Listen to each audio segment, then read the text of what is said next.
live on. There we go, live on.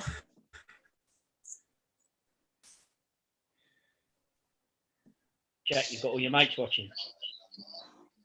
Oh, me? Yeah. I don't know, but you probably tell me.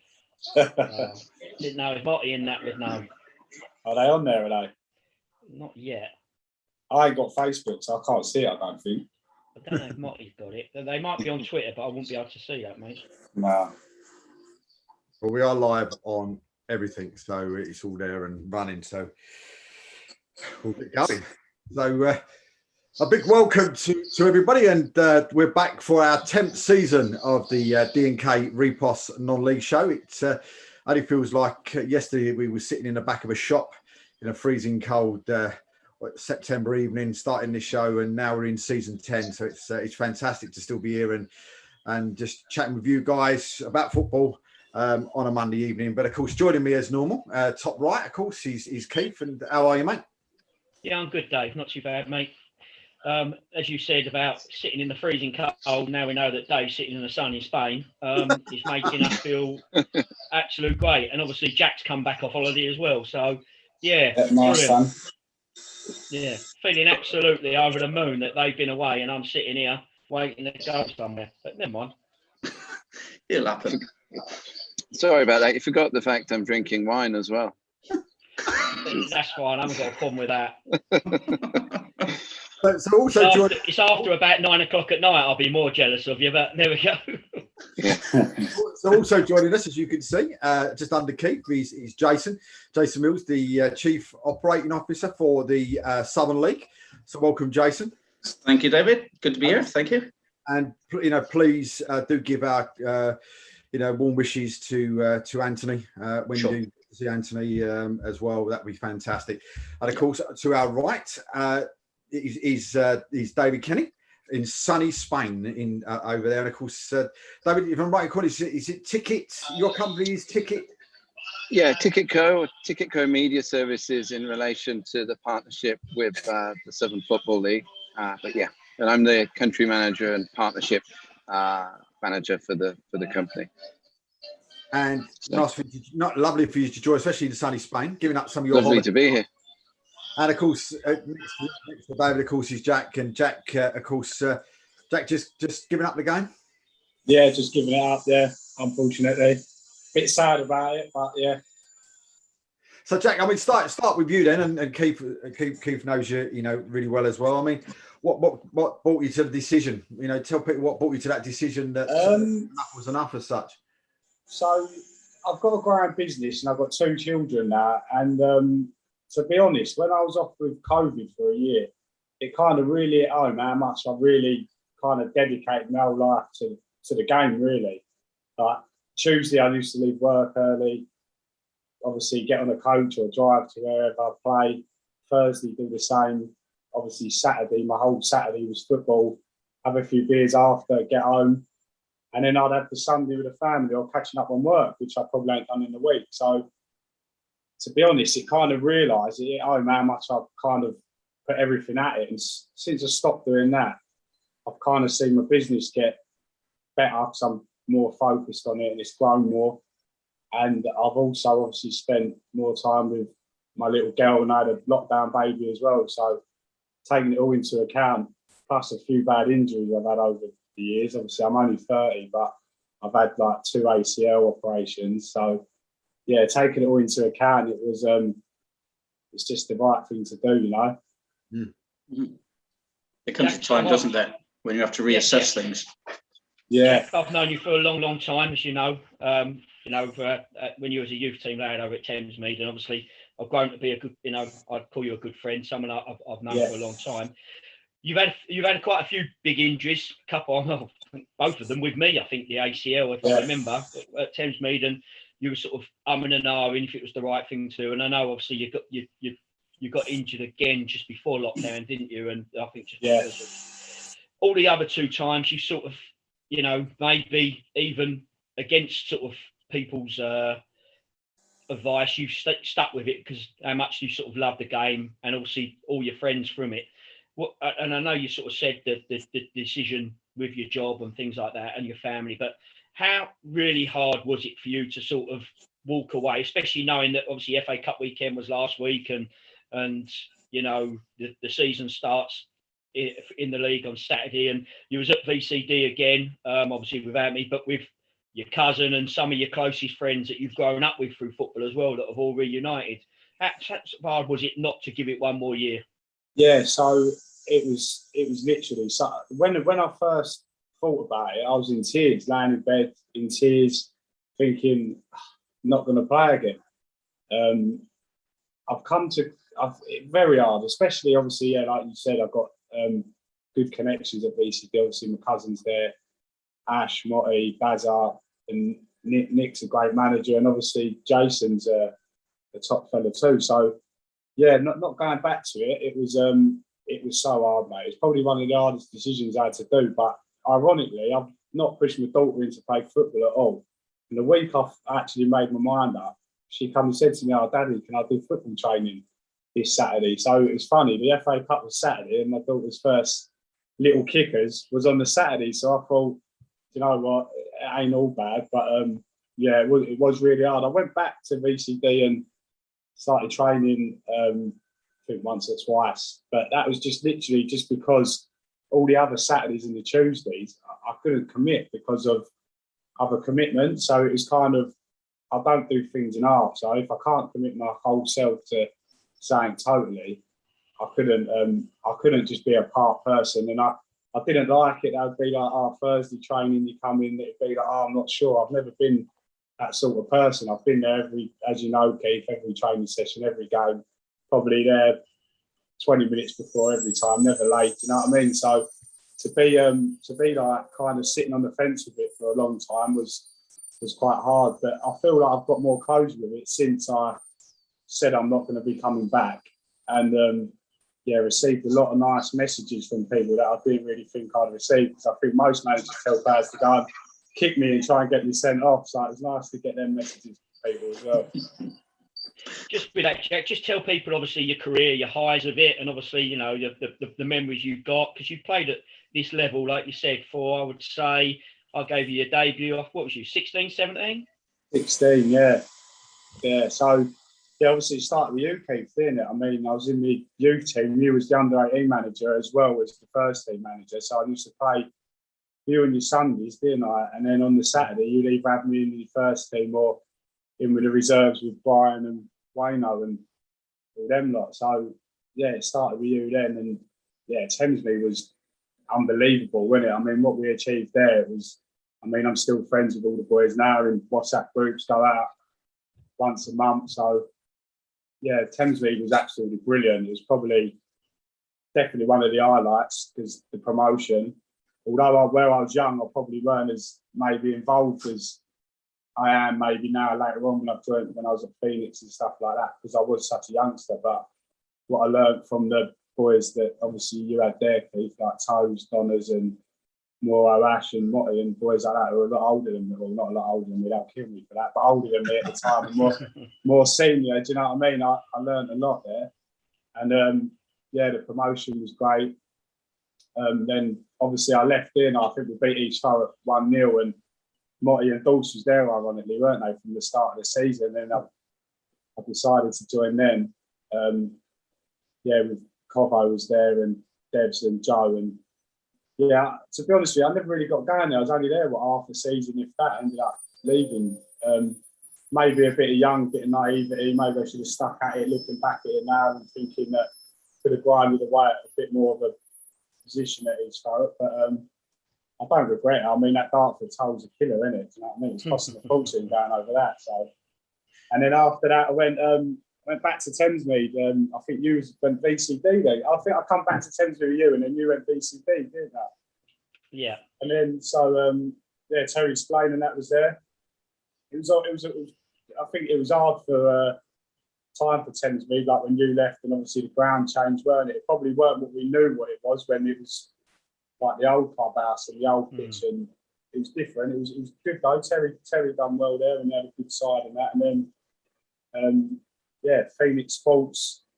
I mean, what a club Phoenix is. Do you know what I mean? I couldn't honestly speak highly enough of Phoenix Sports, and leaving there was probably one of the hardest things I've ever had to decide on ever. I mean, absolutely loved it. I don't think, except obviously probably winning a playoff or a trophy or something, I don't think I could have enjoyed my stay there any better. Obviously, Boyle brought me in there, and Paul Byron's a top bloke. He's a good manager, and he's a proper gentleman. So I couldn't speak highly enough from the time at Phoenix Sport. I think the year COVID kicked in, I think if we would have kept hold of a couple of players like Ben Allen and Harry Harding, we'd have probably pushed right on to the playoffs that year. But obviously, it's no secret, is it? Like Phoenix can't outmuscle people financially to other teams in the division, but what they speak volumes of is team spirit, and the bar and people there are just great. And then to go VCD finally after 4 or 5 seasons at Phoenix, it was a tough choice, but a lot of my friends went there. Like you said, Dawes went there, Motty went there.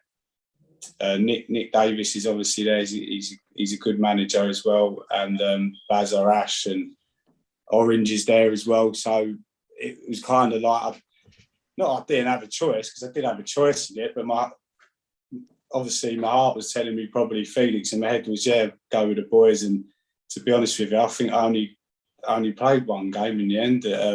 We beat Whitehall at home. I'd done my knee against Dulwich in pre-season. I weren't right, if I was honest, but I had to just try and get through it if I could.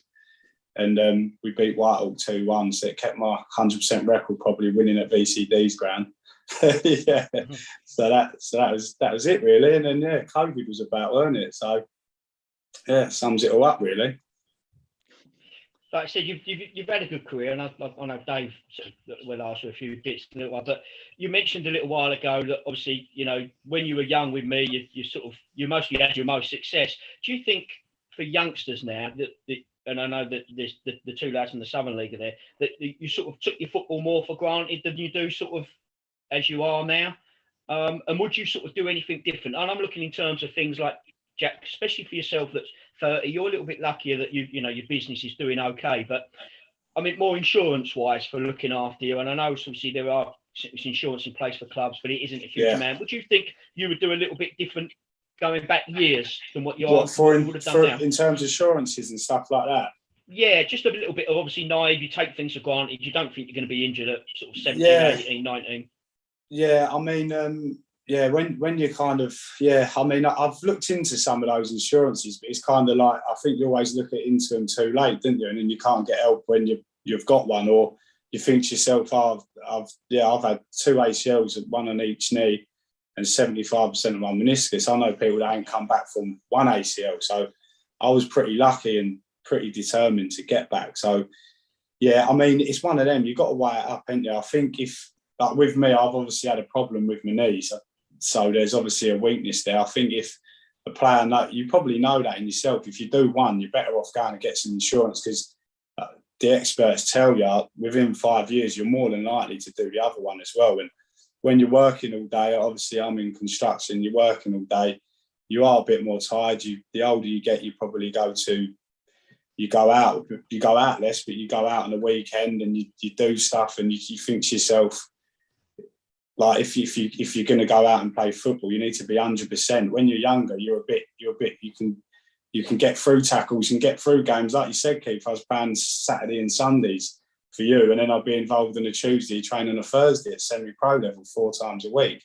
You couldn't do that when you're 28 and you're working every single day. You wouldn't be able to walk.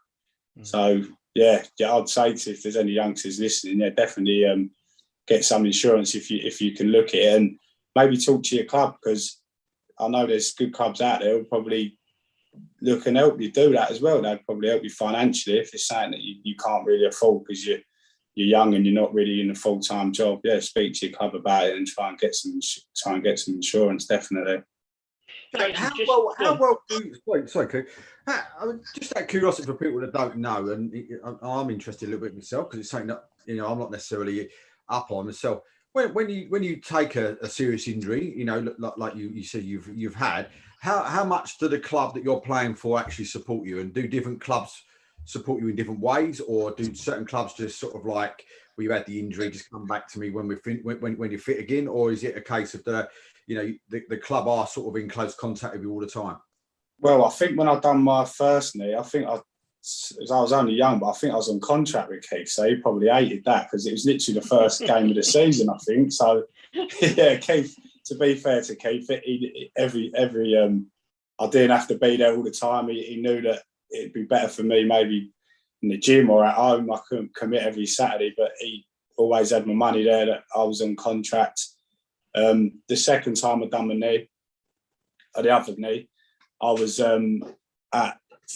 back at Thamesmead as well, actually, when Terry Splain was there. I think it's just before Keith left.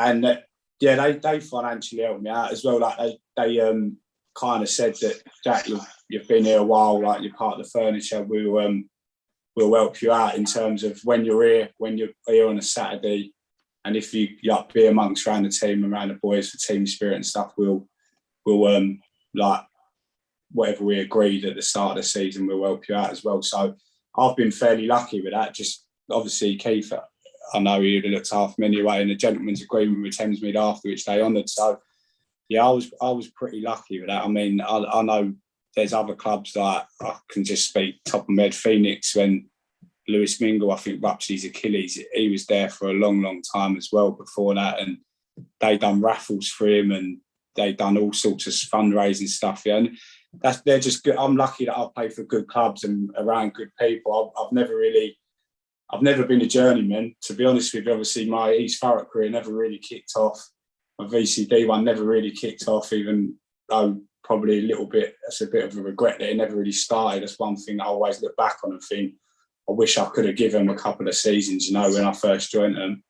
So either way, Thamesmead and Phoenix are very similar clubs, very family orientated. I chose them clubs for that as well. I wouldn't have just left and gone and played for any Tom, Dick and Harry side for more money. So yeah, I think pick your clubs and pick the people you've been around as well in non-league. It's difficult, Dave, and I think Jason, I was going to ask what the Southern League do, but every league is like the Eastern League and things like that. You have to, at a certain level, you have to insure your whole squad, and it's next amount. And basically, the way it works, I think, if the player's been injured for more than 6 weeks and it's affects his work, you can put a claim in. It is well, not to say it's quite long-winded. It's very long-winded. The secretary will fill out about 50 pages.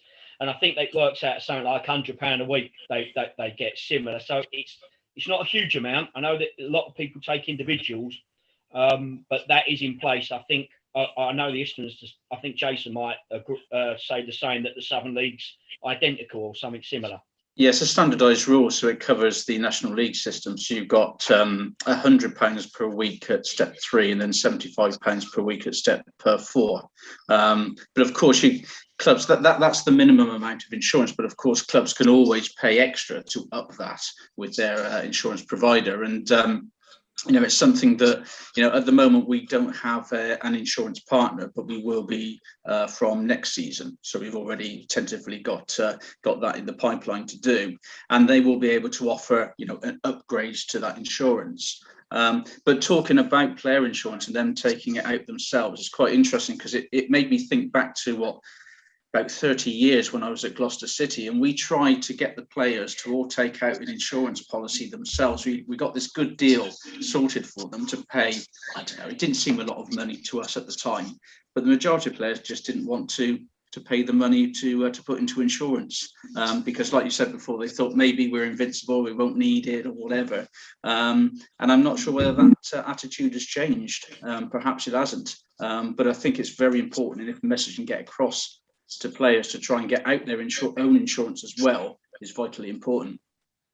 The thing I find with insurance is, when I've looked into it a little bit, as a player, you kind of look at it, but there's so many things on there. You think to yourself, there's a list of about 50 or 60 things where you think it could be, well, what would I actually be entitled to if, for example, you pulled your hamstring and you was off work for 4 weeks? I found there weren't that many clear options to turn around and go, right, I'd be entitled to 40% salary if I had 4 weeks off of work or something like that. That's what I found with it. But if, like you say, if there was something the club sorted out and said, look, it's pretty straightforward, I can't see why players would turn it down. But what I found was it seems like a lot of paperwork and a bit of an headache when you don't really know what you're benefiting out of it. If for example, you was off for a month, for example, that's what I kind of found with it. Sorry to interrupt. I was listening. It's very interesting, and I was just wondering if these policies give you like private healthcare to get fixed quicker. There's some the league ones don't, David. But there are sort of private ones, and there's a lot of players I knew from last year that were doing. I don't know if it was. I can't remember the company name. It's Our Game or something. That I don't know if there were certain levels. You spend £40, and it would include like MRI scans and things like that. And obviously, but the actual main that people obviously that's very important. But the main thing is obviously trying to cover people's wages if they're actually off work, because and obviously the more money it's like any insurance policy. I think you'll lay out the more money you would get per week. But Jack's right. It's quite daunting for a young footballer to look through the whole policy and think, well, what am I getting here? What it's not like, you know. It's not really that simple. So I think, like I said, there could be a little bit more help along the line from things. But I said we're getting some messages in now about it. So the first one out from Leaf Lavin says, when I was at Bury Town under Richard Wilkins in the Ryman Premier, we gave our first round FA Cup earnings and 10% of each player's wages that month to our CM who damaged his ACL. Bury took it upon themselves to make sure that the individual didn't lose any earnings he may have. Our game, Francis Duku is the main man for insurance. And Stephen Curtis has said insurance is a total pain in the backside until you need it, then it's wonderful. Yeah. That's good. Yeah. I think an important thing here is, I mean, it's not my area of expertise. Some may say I don't have one, but Jason's touched on the fact that he's getting hopefully a trusted partner on board, and that's the key, isn't it? Because insurance is mind-boggling. I'm here in Spain, as you know. I'm going to hire a car on Wednesday, and even that should be a relatively simple exercise. But when you get to the extra insurance section, it's a bit mind-boggling, and you don't actually know what you're going to get or trust what they're saying sometimes. So I think it's about the key word, trusted partners, trusted insurance partners, to make things simple. I think it's just a bit like you said, simple, Darryl. I know that Islington had a big, and I think they still have with Bluefin, but it's just the paperwork is huge, and and it puts a lot of people off.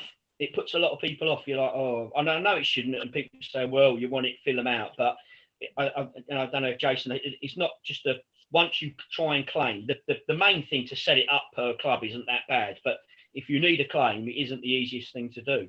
Yeah, that's like with any insurance, I suppose, isn't it? But I think it's important if we, with our partners, can come up with something to upgrade things. What players and clubs need are the bullet points. So what are we going to get? How long is it going to take, for example? As that you just need to know those answers. That's all you're really interested in. You're not interested about all the other 1,000-odd words that are contained on a document. So you just want the information there for you. That's all you need. Yeah. Something we can look into. How would you feel, Jack, just going back over obviously when you're younger, you don't sort of think about it, but just say the secretary sat you down or the manager and went, right, Jack, just I'll round it up. Right, we're just going to give you 100 quid a week, but you've got a choice. We'll give you 80 quid a week and you can have this insurance, 70 quid a week and you'll get that insurance. Would you consider that? Well, let's talk about it realistically. If you think about it, if you said that to most 17, 18, 19-year-olds, you'd rather the score in your pocket, wouldn't you? 100%. You're invincible at that sort of age. But yeah, talking from experience, obviously 150%, I would say, yeah, like do without the score, without sticking it on a bet or spending it somewhere else in the bar or wherever you're going on a Saturday. So spend that score more wisely and stick it into an insurance. I mean, you insure your fund, don't you? You insure everything else. You insure yourself when you go on holiday. You insure your car. So why shouldn't you when you're playing a sport that, let's be honest, you get you get a lot of injuries in it, and it's a lot of players similar to my age played on Astros as well, which I know there's a big debate about, but playing on the old concrete sort of Astros tarmacs with the sand on it and stuff like that. Everyone I know at my age who was playing 3-4 times a week had an ACL. I don't think I know any player that ain't. So, yeah, but I hope it don't happen to anyone I know, but more than likely down the line, you are going to come across a bad injury playing at the level you do, and 3-4 times a week, you're gonna, aren't you? At the end of the day, it's the probability. So yeah, I would now, looking back, say yeah, swallow the score and invest in it. But I know when I was 17, 18, if some fella was telling me that on this radio show, I'd have laughed and thought I'll be all right. Do you know what I mean? So what can you say? Even though you might say you were like on contract, but I mean, was there a time? Do clubs that have got a player on contract, and then say a club that hasn't got a player on contract but just got them paying on a weekly basis, do the two differences get treated differently when it comes to a serious injury? If obviously Keith will know more as well, but like I said, I was at the clubs for quite a long time, and I had a good agreement with the clubs and a good friendship with the people that I've been around. I think it was more of a gentleman's agreement. We'll look after you, as I would hopefully repay it back as well, stay at the club for as long as I could, and whatever else. And friendships, I mean, there might have been some players that might join for a week and then done their knee. That, I mean, they're not going to probably get the same support from a club as an agreement as someone else would. So it's one of them. Yeah, it's who you are. If you're on contract, you're going to get help. And I mean, that's what the contracts are there to support the players as well as support the clubs at the end of the day. If you think that maybe you got a bit of injury or you don't want to play because you might get injured, the contract's good because it backs you up financially. And if you're that good and the club like you and they respect you that much, they'll give you the contract and agree to financially support you within a contract, wouldn't they? So I think I would rather a contract than an insurance. But I don't know if the club, I don't think I'd get a contract of a club now with my chocolate knees, but I'd rather a contract than an insurance personally, yeah. It's funny, Jack, you sort of say that, and I cover both answers for you, Dave. Jack was quite young when we offered him a contract, and to be fair, he put a lot of trust in me, but a lot of players won't sign a contract because they think they're going to get tied down to the club, there's going to be issues, they can't go anywhere. So you do say, well, look, if you get injured, you're covered. But on the other side of it, I know there's clubs that put clauses into the contract and we'll cover you until X amount of weeks. So if you've been out longer than 6 weeks, after that, the clubs can't financially afford to pay him. So it is, but I've been in clubs that we haven't had loads of money, and Jack knows, especially at Thamesmead, it doesn't matter who it was. We always used to do a huge fundraiser. I remember, Toes had one and a few others, even we've had staff, it's not nothing to do with injuries that we've done it for, that we'd raise a couple of £1,000 a night for and give them that and help them out. And that, and that was the togetherness that we used to have in our club, and Phoenix are very similar. And there are other clubs all round that do the same as Lee's just put. So it's difficult because if you're a youngster, and especially now with all the, I might as well say it because I'm not that bothered, but all these absolute dicks that think they're agents, that ring you up 300 times in the summer saying they got a player, they'd be telling someone like Jack at a younger age, or now, don't sign a contract because they can't get anything from it. So a younger player could be really badly led by the wrong information. And this is what we try and say as a manager, but these people, agent, that either nicking £10 a week off their wages, promise them the world, are saying, don't trust the manager. And it is a tough one. It is a tough one. Yeah. So I was going to say, I was interested, Keith, you saying there about some clubs having it within their contracts about if after so many weeks they're not able to pay that. Now, I might be speaking out of turn here, but as far as I can remember, the FA would not accept that kind of clause within a contract, because a contract is for the whole period of a season. So a club wouldn't not be able to not pay them. Yeah, that is 100%. You can put that in a contract, because I've seen quite a lot of them and gone through with the FA. Is that in recent times? Yes, within the last 3 years. Okay. You shouldn't UK tell based. people now because everyone's going to start dishing out contracts with 16 clubs. Got all these chairmen thinking, Lots do. Listen, I know clubs that do contracts and actually put a term that they can terminate after 6 months or whatever or 3 months as well. Yeah. That is what the added provision is, and if the player rings them and signs them, it's a standard contract. You can do that. you're surprised. Yeah, some just say, look, that we can't physically. Some clubs can't physically afford it. It's so they had, I know it's a catch-22 situation. It really is. I mean, you Just say, Ash is watching. you say about whip rounds. I mean, where David is, of course. I mean, have you seen any whip rounds for Barcelona while you've been over there? No, it's the short answer. I've seen someone crying on telly. Yeah, quite a lot, but that's about it. They're hard done by though, aren't they, Barcelona? Oh. So they need support. Well, I don't know. I was working out somebody from, I don't just quickly before we go to your streaming, but I saw somebody on there. Is it that Guillaume Balaguer? It was on Twitter or something, and he was putting down how much Barcelona are going to lose by Messi moving away. And I sat here, calculated around, worked it all out, and it worked out 274 million that they were losing out because of him moving and going somewhere else. So if that is that is a true figure, surely, I saw one of the other teams saying they're going to pay him 25 million for 2 seasons and a 25 million pound signing on fee. Well, that's 75 million. They're going to make a profit of 200 million just for having him there. So I guess it it depends on who they're going to replace him with, though, don't you think? Or is there no one who can bring in that kind of revenue to replace him? The way they go with their money, Jack, do you want to go and play for Barcelona? Yeah, and take out an insurance. But Messi's going to West Ham, isn't he, Jack? Yeah. Who's that? Sorry, Keith. I missed that. Messi's going to West Ham, isn't he? Yeah, I would love that. Yeah, we'd probably win something then. I would like that. Julian Dix is on here later, though, isn't he? So we'll ask him. Yeah, see if he knows. Yeah. But we're going on to the the new streaming contract that you signed, Jason, with David's company. I mean, between the two of us, I mean, tell people a bit more about it, because I know my club's now in the Southern League, and I do sort of video stuff for them. And I was talking to one of the guys, or we've got meetings coming up, or meetings that have just passed, or whatever else. Since the last time I saw him about around it. So, I mean, for those that that are in the Southern League that don't sort of know the ins and outs of what, where, and how, then by all means, let us know. Yeah, I mean, David will come in with all the technical stuff because he's the guru on that one. But basically, I mean, it just enables clubs.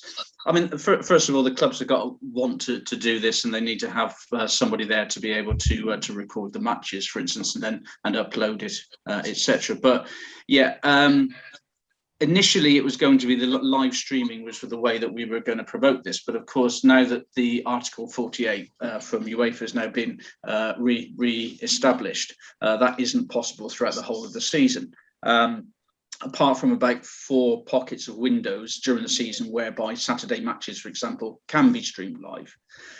Midweek games are unaffected, so they could be streamed live. But of course, we'd like to keep the number of midweek matches down to a minimum, because we all know that attendances, etc., depreciate, and you don't want to have a backlog of fixtures. But the great advantage with this as well is that it's also tickets can be bought and people watch it on demand, so that they can actually watch it later. So as soon as 5:15 comes along on a Saturday, that match can then be watched on demand. And I think it's great as well for supporters of wanting to watch other teams within the division, for example, and seeing how they're playing and have a look at those games. Or if their match has been postponed, for example, they've got somewhere else to go without having to necessarily leave their house. So the opportunity is there for the clubs to make money, but more importantly, to involve and get more people watching their club. And I think that that's something that clubs need to have a think about as well, is how they can expand their community through streaming their matches. Jason, if one of the teams, say for instance like Harlow, I do the stuff for, turned around and said, "Look, Jason, we want to sign up for it with yourself and David's company."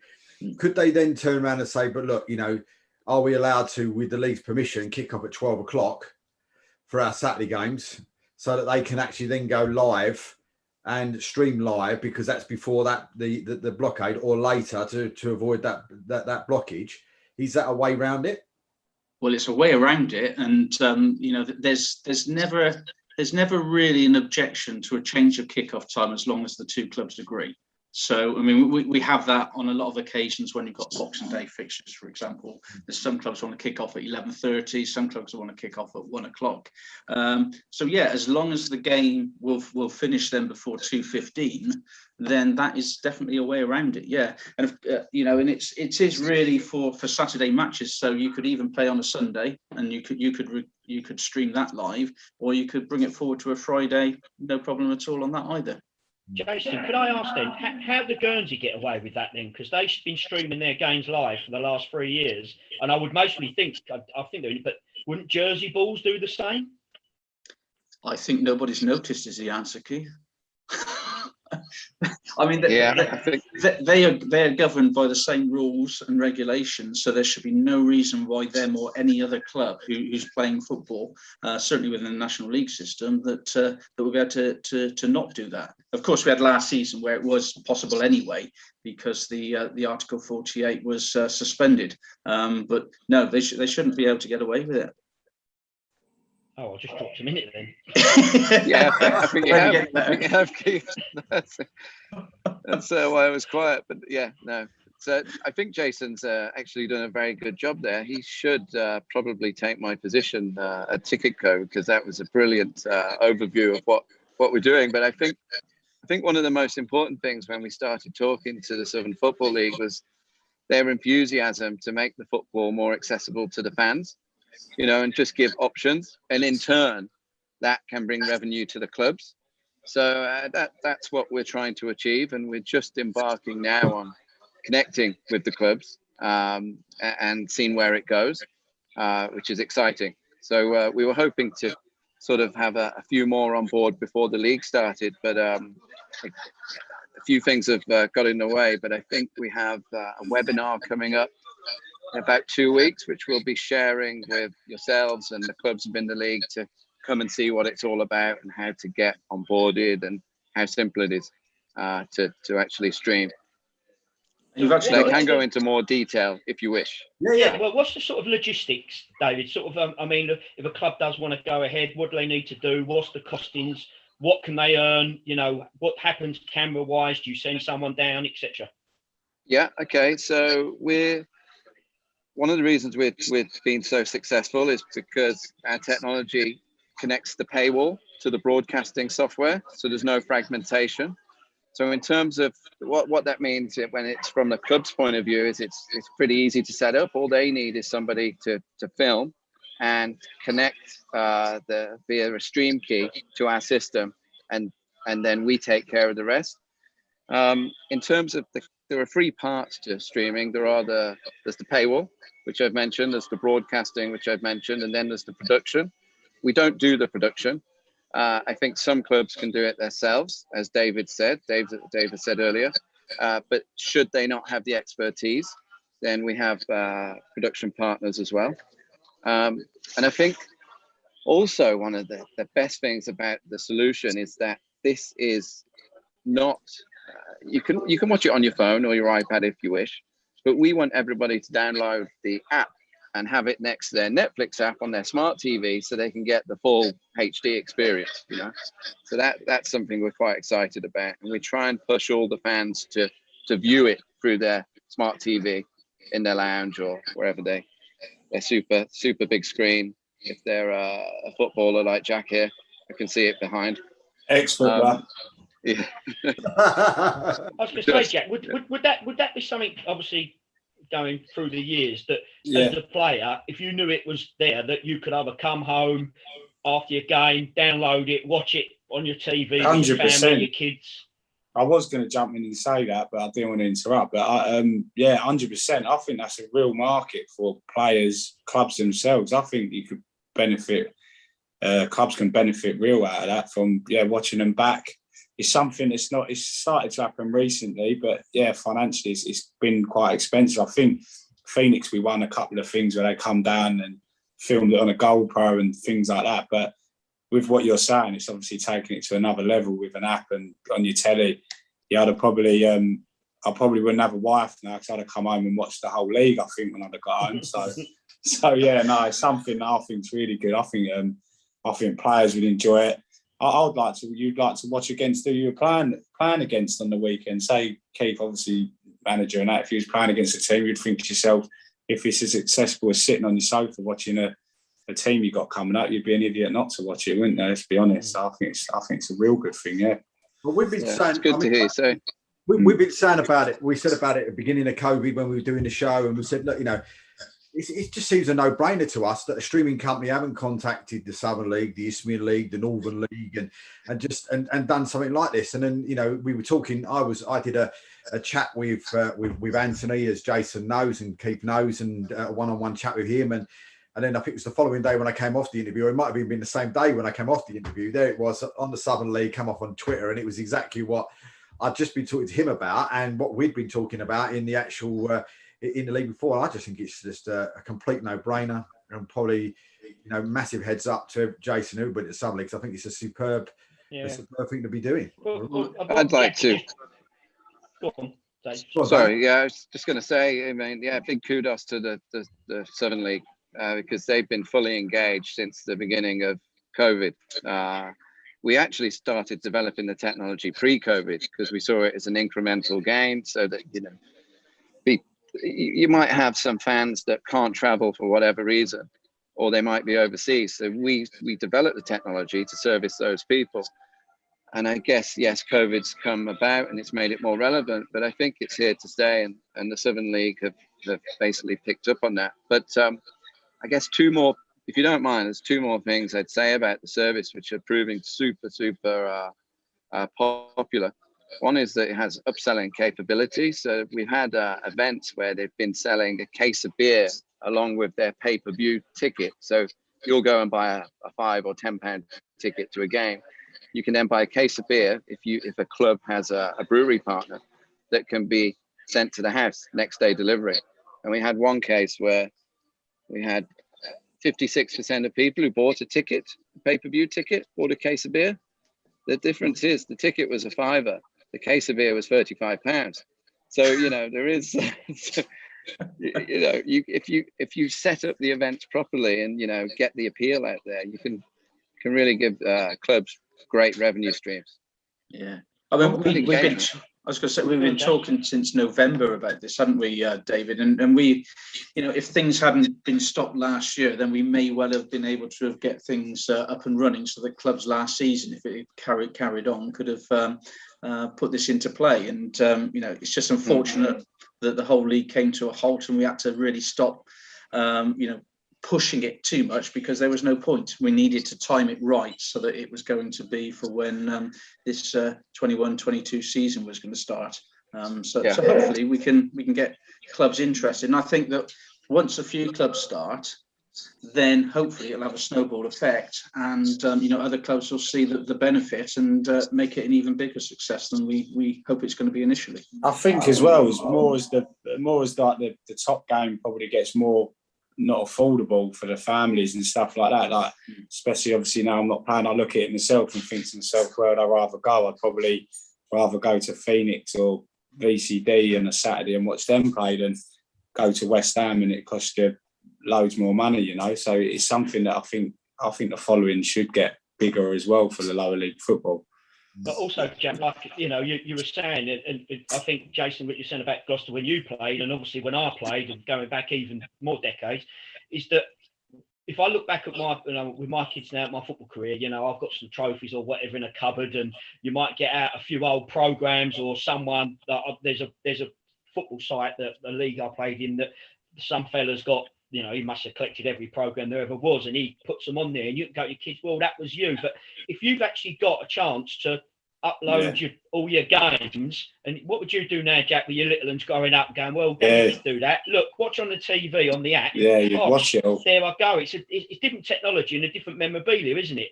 But you would keep it as well. Instead of the trophies you got in here that your wife has to go at you for cluttering the house up.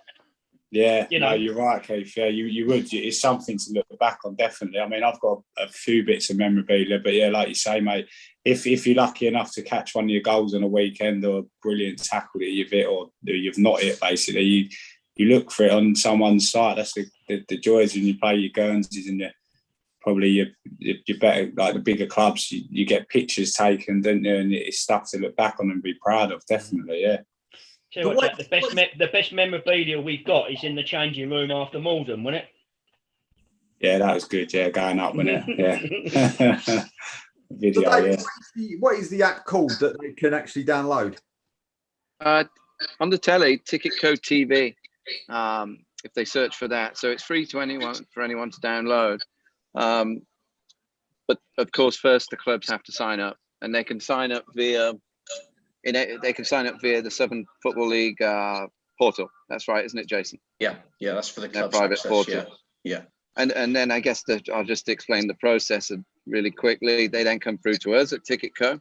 They're tracked as our partner referrals from the Southern Football League. Our customer success team reach out straight away. They onboard them, which they can do within an hour.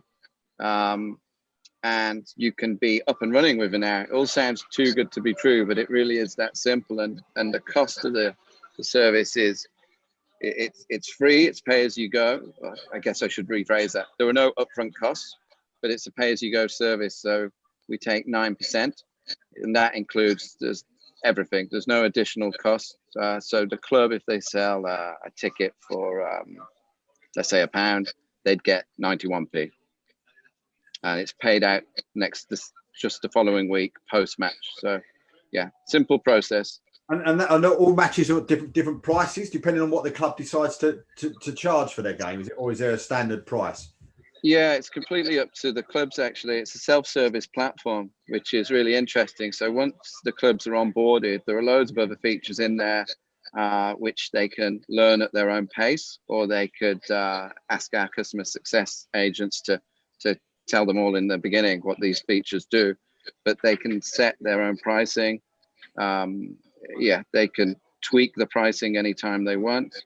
They can amend an event once it's live, and save any amendments, and say they're selling that ticket on social media or partners' websites. It will automatically adjust across the board. So yeah. I think what we need is, as well as clubs' interest, we need supporters' interest, and we need players' interest as well to go to the clubs and say, look, this looks a great idea. How about you looking into this? No, absolutely. And is the app only on TV, or can you get it off like App Store and Google Play as well for your phones? I mean, is there a Google Play, Apple, App Store, and it's still Ticket Code TV. Yeah, that's correct. Yeah.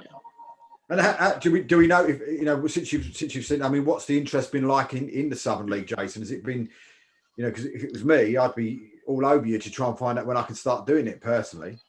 I think we've had some interest. I mean, David's the one who can really answer this because the request information, as he said, goes straight to him. So David and I have spoken, and he said that they have had some clubs' interest on it. I think that maybe once the season starts, when we get this webinar out, it might be able to help focus the mind a little bit more, and clubs look into it a bit further. But maybe the thing is that clubs think that maybe there's a little bit more to this than we've got available to work with, i.e. volunteers or whatever. But I don't think that's the case. As David's explained, that the technology behind it is so simple.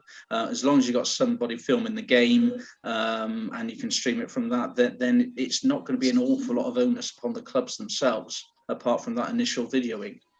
And David's got partners as well with regard to companies who can do the videoing, as he said previously. And I think that they're a pretty good price as well, as long as you can get those ticket sales through as well. Yeah, well, one of our partners used to film or produce the non-league show, so they're very experienced at filming lower league football, and they love it as well. So they're a perfect partner to have when it comes to production. But they're not an exclusive partner because we have to stay agnostic. Couldn't say it. to a point. But yeah, we can always recommend partners in the region of where the clubs are placed, if needed. But we're a super engaged company. We're always on the phone, and we're always there to help and handhold through the process. So I can vouch for you being on the phone a lot. Yeah. Yeah. too much. Is that what you're saying? Yeah. I thought we had good chats, Jason. Yeah, we do, and it's not normally about video in the games, is it? That's straight down the road. Yeah. It's we see it as a league. We think it's a fantastic opportunity for clubs to be able to engage with their community, with their supporters, and get extra revenue. And we just need clubs to hopefully engage in that and take it to the next step. Yeah.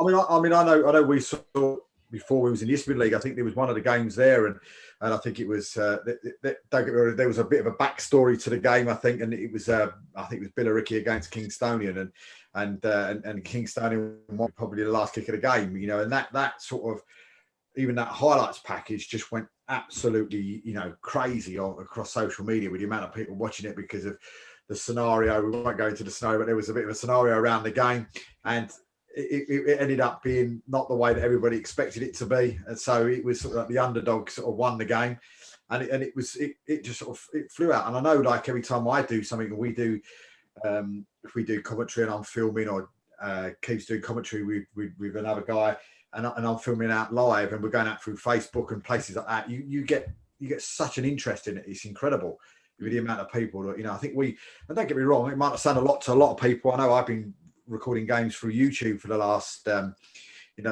pre-season, and we've been getting anywhere up to about 1,000 people watching those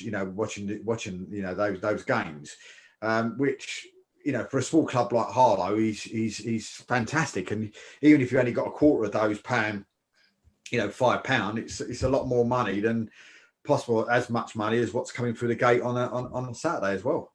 Yeah. Interesting, because some of the national clubs we're working with, National League clubs, they've been achieving the same numbers throughout the let's say the COVID period, virtually as they would on site.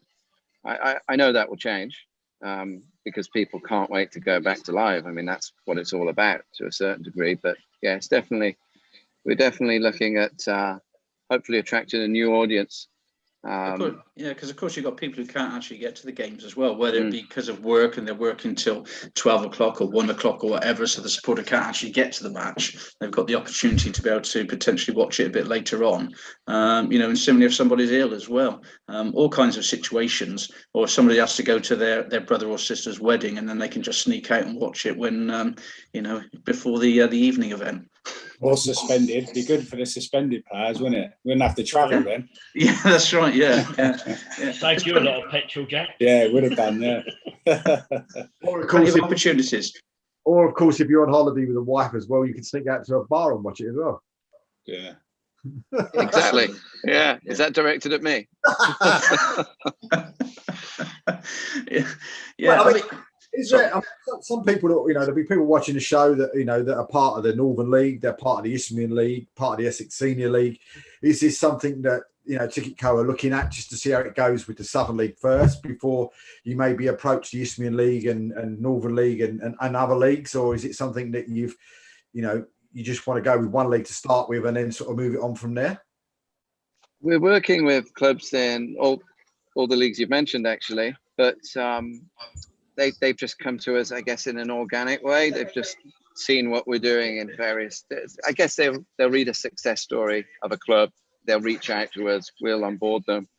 We've got Bury and Radcliffe, for example. Got a couple of Isthmian League, but no one's engaged on the level so far as a league in the same way that the Southern Football League have to see this as a real value add to all the clubs. So yeah, we have. Hopefully I can safely say, well, we are talking to a good number of clubs. Haven't converted any yet, but just around the corner. So I don't know about you, Keith. Is that not a bit disappointing when you hear that? You know, that other leagues haven't tried to come on board with that sort of streaming stuff. I mean, if you look at some of the, the leagues that we've dealt with, in previous years, like you look at these, say, for instance, the Isthmian North, for instance, how strong that is. I think the interest would probably be quite high. If you get, even if you got to a situation where a few years ago where it was the, Harlow and Needham going for the title a few years ago, where it was neck and neck all the way through the season, where the Needham fans could come back and have a look at what's gone on at Harlow and Harlow vice versa and all that sort of stuff and keep that streaming. Do you think you're a bit surprised that the other leagues haven't sort of jumped on board with this sort of scenario? Dave, not really. And Jason, don't take this the wrong way, but most leagues, the boards are quite old and they're stuck in their ways, and some don't want change unless there's something for them. A lot of clubs have been videoing their own games, and some have thought, oh, do you know what? What's the point? And it takes one to lead the others. And hopefully the Southern League are doing this, and the others will follow. Like I said, the step one, the National League, you can watch a lot of the game, or they've got their own sort of TV channel now, and we've been saying that for ages. Why isn't there a non-league TV channel actually on either BT or Sky and things like that? And it only take someone to step up and do it, and then hopefully the others will follow. But hopefully for the Southern League, they'll profit from it first, and then the others will sit there and go, oh, maybe we should have done that. But like I said, it's difficult to try and get certain people to change with technology. And it's there, and hopefully, people listening to Dave and Jason and how easy it is and all the ideas, and sometimes they might not listen to, even like when Jack's saying about players. I think that's a big thing. All the players in all the leagues, I don't think there'll hardly be one player, especially now, and Jack will tell you, most of these youngsters get their mates to video their games on their own phone and follow them around the pitch. I watched 2 games. I watched one on Saturday at Molesley, and I watched one last week over at Chatham, where one of the players' mates, was sitting in the stand with a player's phone, videoing him wherever he went on the pitch to put a little package together. And as a manager, you get something dropped through your email. Oh, this player plays at this level, and you get 10 minutes of him different games doing these little tricks and that. And 9 times out of 10, he's hopeless, but they put him together really well, and he looks like Maradona. Yeah. Yeah, I mean, it's a journey that I think and it's not going to be a quick thing that we're going to be able to get everybody on board, but we start off on a reasonable level, and as you say, that people hopefully will see how successful it is for those particular clubs, and then they'll want to jump on board. So we're in it for the duration of trying to expand it, gradually, and hopefully over the next season or two that it'll be a massive success.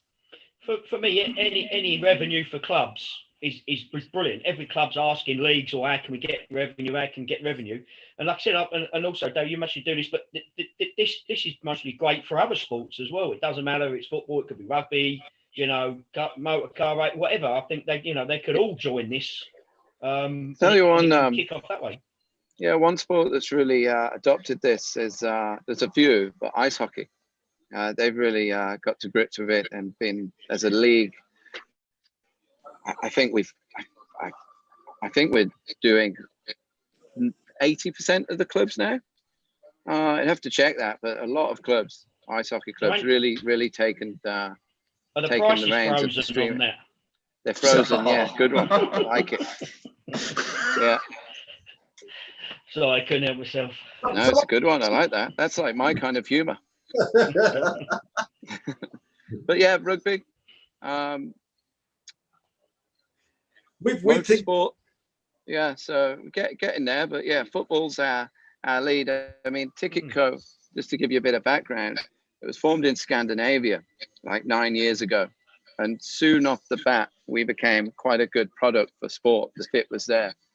So we now service like the top 2 leagues in Norway, so their equivalent of Prem and Championship. And then 4 years ago, the founders decided to come over to the UK, and they were foolish enough to hire me to sort of steam ahead. But yeah, so we do have a product that is well received by sports.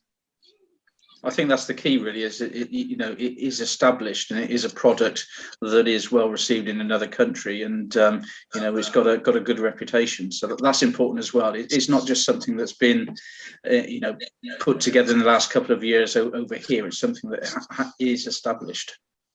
Jason, is it something? Obviously, the three leagues, the Trident leagues, are sort of quite connected. I know you speak a lot, and normally one follows the other. I.e., like sponsorship, etc. Have the other two leagues sort of spoke to you and sort of said, "Oh, you test pilot it," or "How's it going?" Or has there been any sort of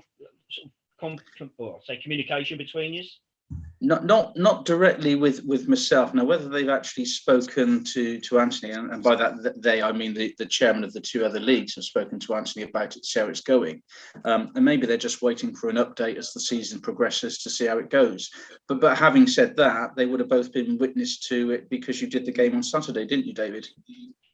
Yeah, we've had comms with Isthmian League, and we're still engaged with them, but we've done one game so far, but we haven't talked about or progressed with, let's say, the same sort of deal we've done with the Southern Football League. Yeah, as in a partnership. Yeah, so I'm pretty sure that if it becomes a success, then both the Isthmian and Northern Premier League will more than want to get on board with this as well to help out their clubs. Even like a trial, you could even say if they didn't this year, well, why don't we do your playoff games or your League Cup final, etc. Yeah, I think that's great for playoff matches. That'll be absolutely superb. It give that will give a fantastic audience. There'll be a lot of interest in that, I would have thought. It's just interesting. I was looking at the list of the available dates actually for outside of the block towers, and your Boxing Day 27th of December actually falls within the period whereby you could stream it live. So that would be fantastic.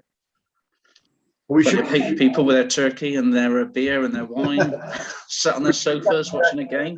We should say a big hello to, I suppose, a legend in the bottom right-hand corner, and great to have him on the show again. And welcome, Julian. Thank you. Hello. How are we? I'm very well, thank you. Yourselves? Not too bad at all. Good. We're just talking about, I don't know if you'd seen it, Julian, we're just talking about the streaming that the Southern League have gone with Ticket Co. and giving clubs in the Southern League the chance to actually stream games on a pay-per-view basis. So that's what we're just having a chat about while we were waiting for yourself and Gary to join us. And I mean, what would you say if the Isthmian League came to you and said, look, we'd like to give you the opportunity where Heybridge could stream your games out live? It depends how much it costs. Jason? I think it's how much you're going to actually get out of it is probably the better thing, because it's not there's no upfront cost. We were talking about that earlier on. So there's no upfront cost at all. It's just a percentage payment for each ticket sale that is paid to the company. So the more people you can get to buy the tickets, the more revenue you're going to be having coming into your club, which I'm sure that you would love, particularly for the budget. Well, you would do, yeah. But the problem is you're getting maybe 300 people behind the ramp paying their money, but whether people will pay to watch it live stream, I'm not so sure. But I'm sure you'll always get a few to watch it. I think it's also supporters from other clubs as well who might have an interest in your particular game as well, which is of paramount importance as well, and expanding it to other countries as well. It's quite interesting because when we look at the stats for our website and you see the number of people who are actually looking at our website content from different countries, that streaming of matches for them, would, I think, be a fantastic thing to actually be able to do. Yeah, possibly. Like I said, I didn't even really think about people in the foreign countries. So, it's as long as my club get money, I don't care. Right, gents, I've got to love you and leave you. No worries, Good to meet you all. Good to speak to you, Keith, and good luck with the streaming. Cheers, Dave. Julian. Nice to meet you, Jack. All the best. See you, Take good care. that must have been hard for him, Dave, because Julian, Jack's a big West Ham fan, and he's had to go while you've come on. So, Julian, what's it like being back? I mean, I think we caught maybe not Haybridge fans, but I think everybody else sort of caught us on the hop by seeing you coming back, and we'd have expected to see you possibly go to another Premier League club or something on those sort of lines, or Championship club, and then we saw the great man's back in the Isthmian in the Isthmian. I mean, how did that all come about? Obviously, we got the sack from West Brom. Obviously, Slav got the sack, and then obviously his staff go with him. Slaven went to China, and I stayed here. So I spoke to Gary and Steve, and they asked me to come back. So for me, it was. I mean, I enjoy non-league football. I like it because of the rawness, the aggression, the passion, the pride, whatever you want to call it. I like the level that I'm at. I think that's good. That's very point, actually, because I think that the passion in non-league football is absolutely terrific. I mean, it's something that I've been involved in with non-league football since probably the age of about 14, 15 in one way or the other, and I just love it far more than I do with professional football. It just seems to be a big family thing, and you just get more out of it. We just had a message come in. Just says. Mate, my all-time favourite West Ham player, Julian Dix. So someone just put that in there and said he's just switched because he knows you're on. Big welcome to your boss anyway, Julian, to Gary, and nice to have you on, sir. How are you? Hi, gents. Yeah, very well, thank you. Sorry about the delay there. Bit of a tech failure. No worries whatsoever. So, I mean, we just talked to Julian about having Julian back. It must be a massive, feather in your cap to get the great man back at Haybridge. Yeah, very pleased. We're all delighted, and the fans in particular love it, and created a real buzz about the place and the players and everything. Yeah, looking forward to it now, really are. I suppose the one thing for me, I mean, we see Haybridge as, or we've said about it before, if you pick your division this year is going to be extremely tough, to say the least. I mean, it's probably one of the toughest non-league divisions there is, I think, at the minute. But it is. I must ask you one question. What happened Saturday against my local team? To be honest, complete shock, Julian. Well, yeah, to be honest, it was a complete shock to me. I mean, the two previous games before that, we played really, really well. But the boys, listen, I said to them, listen, I take full responsibility. We played 3 games in 5 days. And obviously the last game, quite a few of them looked shut on their legs. The tiredness set in and things like taking nothing away from Waltham Abbey. They were very, very good. They were very bright. They had some very good players. But you put it down to experience. But I said to the boys, listen, this might happen during the season, especially if we get good cup runs. You could be playing every Tuesday, sometimes Thursday and Saturday. So you need to prepare for it. But again, that's probably another 2-3 months down the line, which obviously with training sessions and everything else, they get a lot fitter. No, absolutely. But I was going to ask you didn't fancy China then? No, not really. I've just had a daughter who's, well, she'll be 1 in a week's time. So that was a bit of a shock. But it wasn't for me. No. I suppose sorry, Dave. Obviously, last time we spoke, you was at Grays. See, we managed against each other a few times. You obviously, when you left Grays, you went back into the pro game. Now you sort of come back, and I know you haven't sort of had much. There's been no leagues, but have you noticed any difference between the times in non-league where you was before and since you've come back? Not a great deal, no, to be honest. It's like I still enjoy the non-league. It's still raw and things like that. But we were playing when I was at Grays, we playing teams like Luton and stuff like that. And it was tough because obviously like the budget structure and everything else. But in the Isthmian, there's teams with a big budget and there's obviously teams with the lesser budget. But most of the teams I would have thought were on an even keel. But back when I was with Graves, I mean, Luton were far, far, far better than budget-wise than what we are, and it showed. But I think nowadays it's the players they're fitter, and not saying they're better, but they're fitter, and they can play against the better teams, regardless of budget, unless it's obviously like stupid amounts. But for me, there's not a lot of difference really now to when I was at Grays. I must ask the question, and of course we all saw the really sad news, and Gary, and you know, about you losing your life president, Mick Gibson. I mean, talk to us a little bit about the from Heybridge, because it'd be great to get you and Julian's thoughts on yeah. Fantastic man, great character. You know, he just lived and breathed Heybridge Swifts. He was Mr. Heybridge, you know, and he went on the committee at the age of 14, you know, and he stayed on there for 65 years. Absolutely priceless, the stuff he used to come out with, and, you know, and the wisdom that he had. You know, if we weren't sure about something, I'd pick the phone up. He got it spot on every time, and a man with a heart of gold as well, a lovely fella. You know, just the most popular man I've ever met in football, for good reason, because,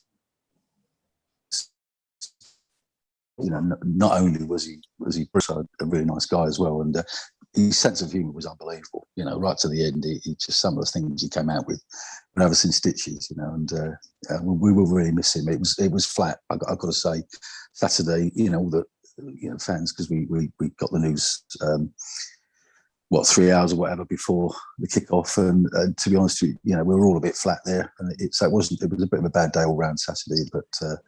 You know, some things are much more important than the result, and it was only a friendly. But you know, we will remember him, and we will, you know, celebrate his life. When his funeral coming up, it's going to be a massive event at the club.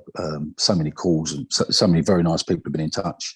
Other clubs, people who haven't seen him for 10 years, you know, all been in touch, and it's been lovely to hear it. And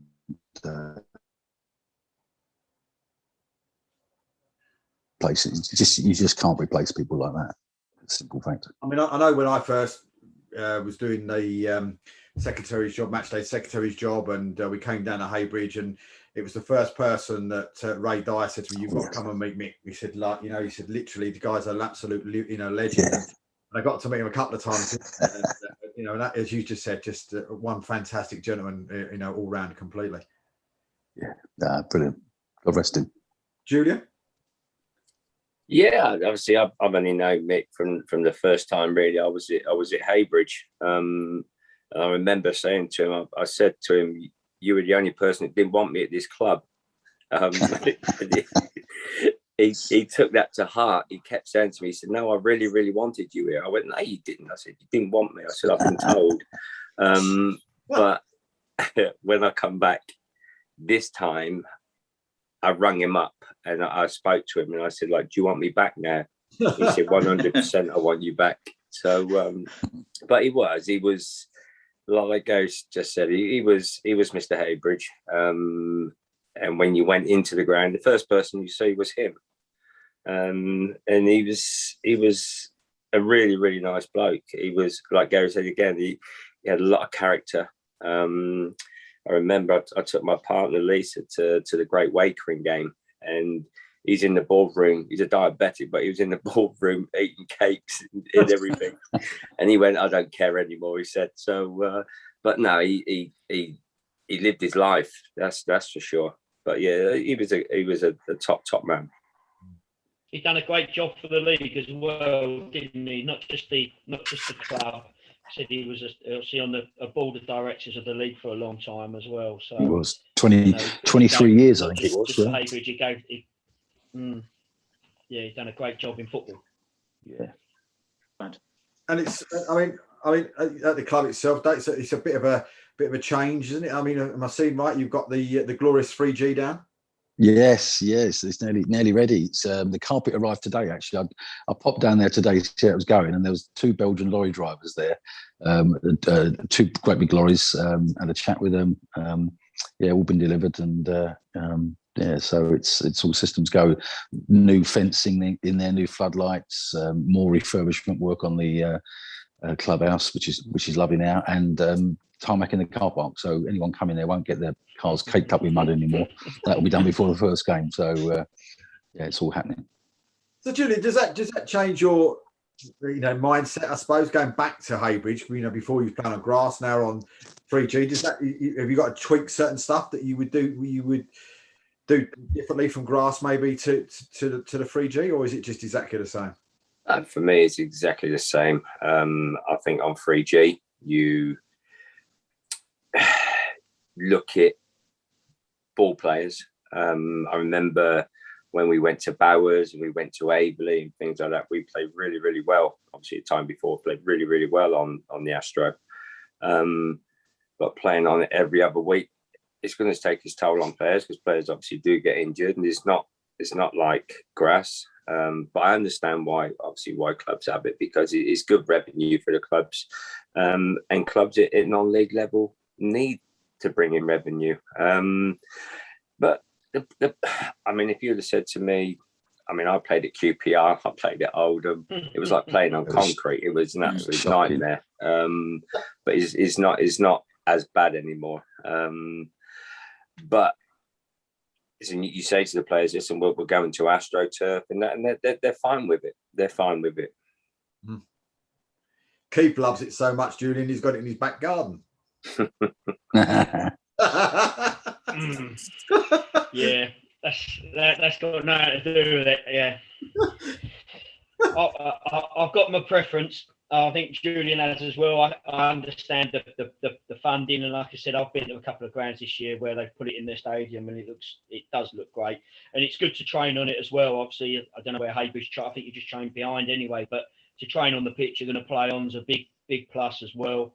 And obviously, like I said, the revenue is huge. But just looking at the start of the season, it's pretty tough as well, isn't it? Obviously, because of the apart from the FA Cup, you start your first 3 games away from home as well. And it looks like obviously Dereham away on Saturdays is Dave's always said that they're a tough place to go, and it's going to be a good test for you.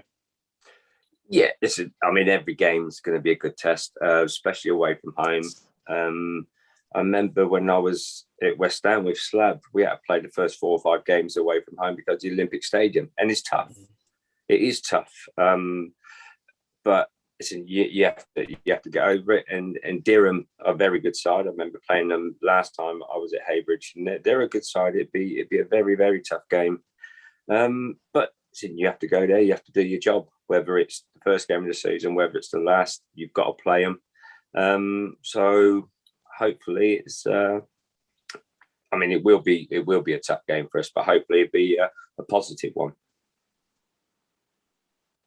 It's going to be. I say, it's going to be tough. One of the things, someone's just sent a question in which, whenever you come on the show, and someone always asks a question like this, so I'll ask it as well. But it's put on it. Who was the hardest player Julian ever came up against? It wasn't not necessarily hard, but the toughest opponent was Mark Hughes. Don't get me wrong, Mick Hartford was an animal, but Mark Hughes was strong. He was aggressive. When you kicked him, he never moaned, but you knew within 5 minutes that he's going to have a go at you back. And he was very strong. Very, very strong. Obviously a very good player as well. So he was probably one of the strongest opponents I played against. But if you're looking at like toughness, you look at people like Mick Hartford.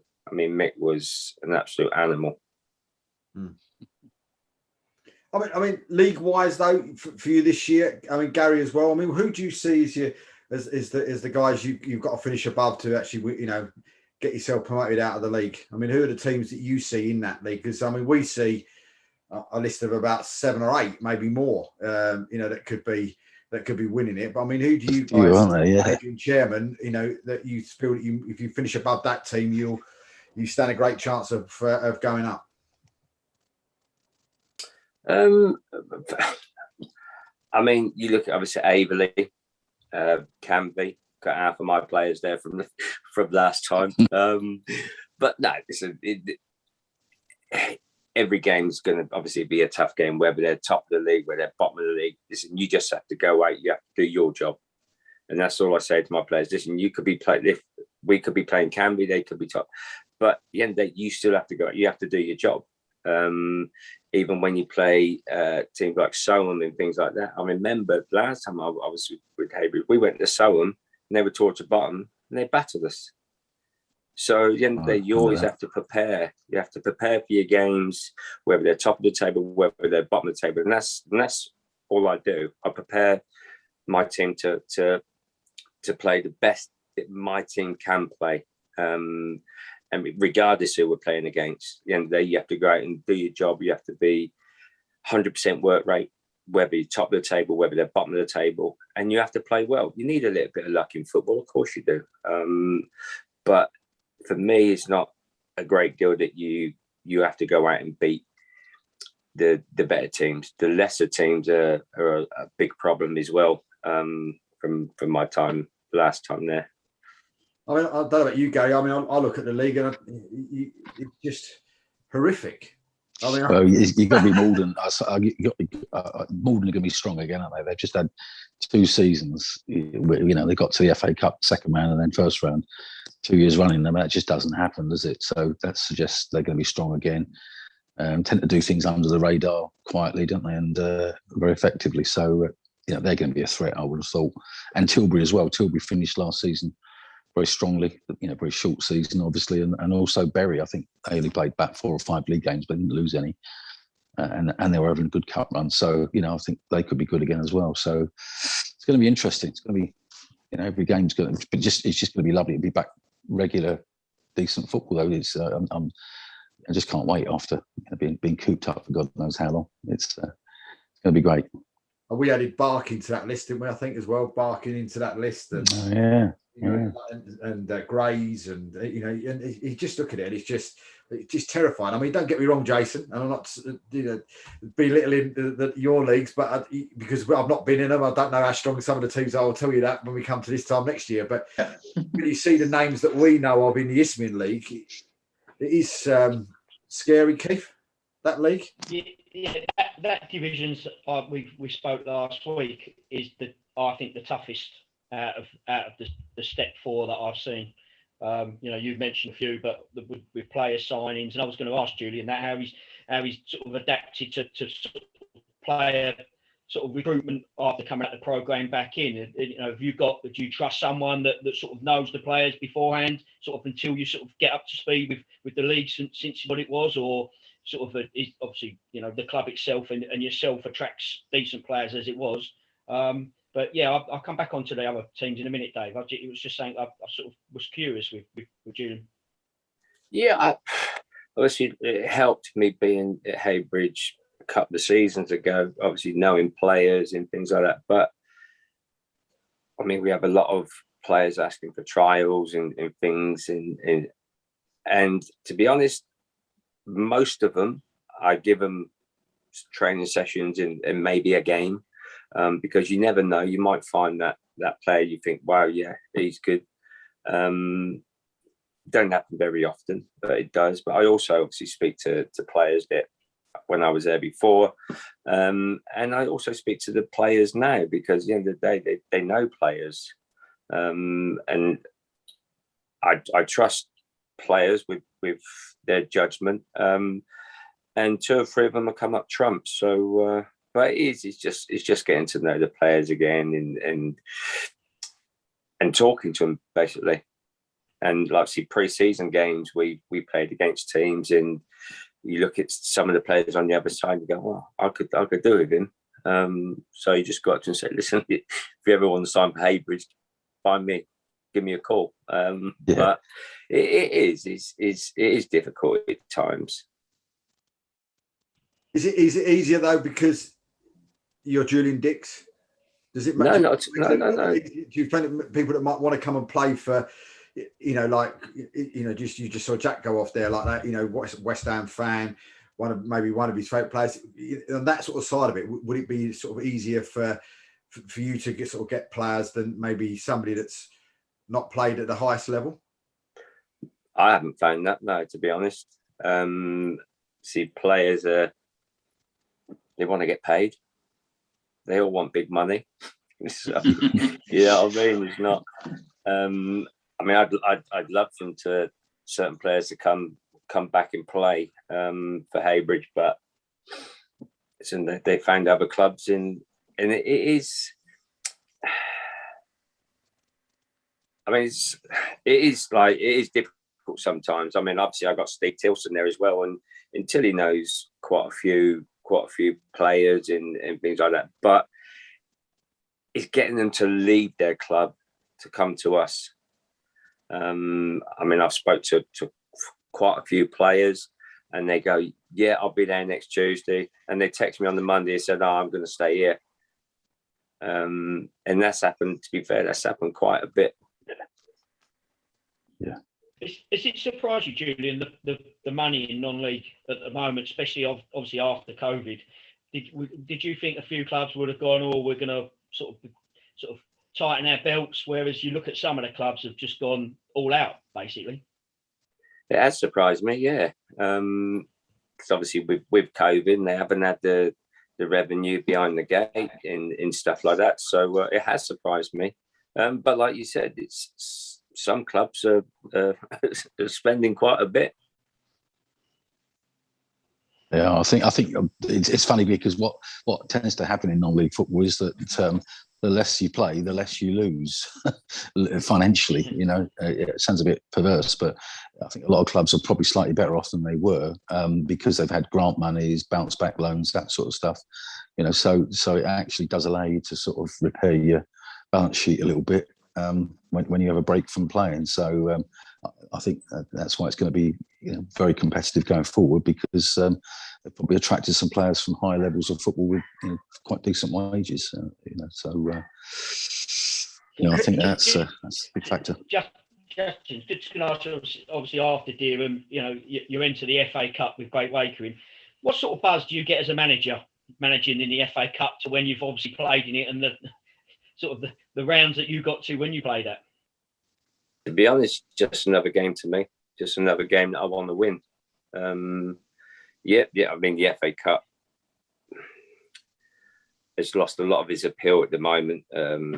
But for me, like you just said, obviously I played in the FA Cup. Never got to a final. I went and watched the semi-final when we got beat by Forest 4-0. I was injured at the time. And it's great from a supporter's point of view. But for a non-league team, obviously the further you get, the more money you get. And that's how non-league really has to look at it. Because listen, they're never going to get to the final, never going to get to the semis or the quarters, but it helps if they can get to the first round in the second round, because it generates a lot of money for the club. But for me, it's just another game that I want to win. Well, someone's put a question in that bit on what Keith was saying earlier on. It says on here, is the big money spending in non-league football going to make it impossible for teams to compete every season? But when they're on about big money, what are they on about? Their wages? Or a lot of, I think from when we first started doing the show, a player might have been on, whatever a week, and now you see some of these players and they're on an absolute fortune. So I mean, I think what I'm saying is the money seems to be coming down now. So I wouldn't believe a lot of it though, David. I mean, I think a lot of it is just conjecture. People just speculation and stuff. I don't think it's actually that true. And I think some clubs throw a lot of money out at the start of the season and then get skint by Christmas and pull the budget. It does happen. We do see it. So I think a lot of it is exaggerated. I don't see too many clubs going too silly, personally. I think as well, it doesn't always, you could throw money in, but it doesn't actually make the team necessarily. When I've seen witness to that over seasons, whereby the rumours are that Club A is putting in so much money, but when you look at their league position, it doesn't reflect on what they would have input. So it is all about gelling players together, isn't it? It is. It's the culture at the club is most important, and that's where we're very lucky at the Swifts. We've got a good, friendly sort of way about the club, and that's all thanks to people like Mick Gibson who created that atmosphere over the years, and and we've hopefully carried that on, and we will carry it on in his name. So that's really important. For example, little things like food and after training sessions. That's something we're going to do. We were doing it last season anyway, but we're going to do it, in the stadium. So they'll train on the pitch, and then they'll have some nice food on Tuesdays and Thursdays. But for lads who are travelling, say sometimes 20, 30 miles to come and play or train, I think it's the least you can do, really. I think things like that really do count for a lot. Yeah, we've had another free beer for the manager. Absolutely, yeah. We've had another message coming. It's from Lee Flamley. So I think Haybridge have recruited very well with Teniola and Adi Cole forming a very good relationship early on. Yeah. They'll hit the ground running. I think Julian Dix built a very tough side last time round, but I think he will go all the way this time. It's nice for people to say that. I mean, obviously Alex was there last season, the season before, and he was obviously one that I wanted to get back. But again, going back to a question before about recruiting players, Alex told me about Addy. He said he'd like to come in train and things. I said, listen, bring him in. Obviously, I don't no disrespect to Addy. I've never heard of him before. Obviously, I watched videos on YouTube and stuff like that, and he brought him in. And he's a great lad. He's full of energy, and he's a very, very good player. And who scores goals as well. So, again, like you said about player recruitment, I do trust my players. So I say to them, listen, I need a midfield player who's this, and this.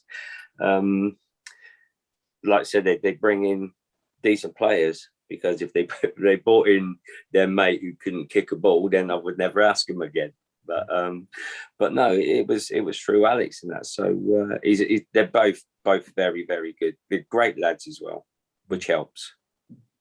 Jason, I mean, one thing for me as well, since we've been doing this show, me personally, one thing I've learned about it is how much sort of pros from the game that have retired from the pro game and that have got involved in non-league football. And I was really surprised at how many people are actually involved in non-league. But I mean, as somebody sort of in a higher position in the Southern League and in the leagues, how great is it to see people like this, Julian and of course Tony Gow in your league at Walton Casuals and others that are around? Surely that must be fantastic for the stature of the leagues as well, to see these great ex-players coming in and either being on boards or actually being part of the management setups. I think it's testimony to how well respected it is at non-league football. The players coming down from the pro level do realise that they're joining something that is going to be rewarding for them. You said, Tony Gale, for example, and of course we've got Steve Claridge as well down at Salisbury also. And I just think that it is more than just carrying on with your football career, but you can actually get back involved and you get a real good community spirit and get really involved with the players as well in training and socialising as well. So it's great. Yeah, it's absolutely fantastic for ex-pros to come down into the non-league level. And it's a great benefit, not only for the league, for the supporters, but I think for them themselves as well. Mm-hmm. I think in Julian's case, it's worth remembering also his dad was a non-league manager. Your dad, where did he manage, Julian? He was at Froomtown. He managed many, Froomtown, Weymouth, Tiverton. He was Keynsham. He's been round a bit. So it's in the blood. Of course, because you were Bristol based, weren't you, initially? Yeah, I'm from Bristol. Yeah. So not too far away from me then. Good old West Country. But keep it as well. I mean, with the pros coming in and like Sir Julian and as I said, Steve Claridge and Tony, getting those type of people in, he's fantastic for the clubs as well in leagues. Anything that helps the clubs out, I think as Gary knows, it's massive. It also helps I think it helps the youngsters come through as well and sit there and think that they listen to them and see how they progress their career. And there's no one better than obviously someone like Julian that can tell a young 18-year-old kid what they should be doing. And if the 18-year-old kid don't want to listen to someone like that, then obviously they're not going to go very far, are they? You know, they can hopefully give them the right guidance, going back to what I was saying earlier, that some, what you would call some cool agents at our level don't, and who the youngsters sort of believe a little bit more in than someone like Julian. And hopefully that will help. But would you? I just only hope they were watching social media yesterday, because it was Julian's birthday yesterday. So on Twitter, they showed all the goals he scored for West Ham. And I just hope a few of our lads and youngsters were watching that, because there were some fantastic strikes there. You know, I forgot just how many goals Julian got from long range, 20, 25 yarders screaming in. So not blowing smoke up his arse too much at the moment, but you know, hopefully, because I watched that and I thought, Jesus Christ, I've forgotten most of those goals. There were some screamers there. I think Julian was being modest earlier on, because what you were saying there, Keith, about people listening to Julian, that is very important, and I think that people will look up to you, Julian, and we need people like that in non-league football to help the players progress. But listen, who's not going to take advice that Julian Dick's given them? Yeah, absolutely. That's right. You just wouldn't. But happy birthday for yesterday, Julian, by the way. Yeah, thank you. So how many goals was it then? I scored 65 for West Ham. Wow. So bad. Not many tap-ins either, I'll tell you. Have a look. It's on Twitter. It's one of the West Ham posts somewhere on Twitter, and I watched it. Impressive, I'll say.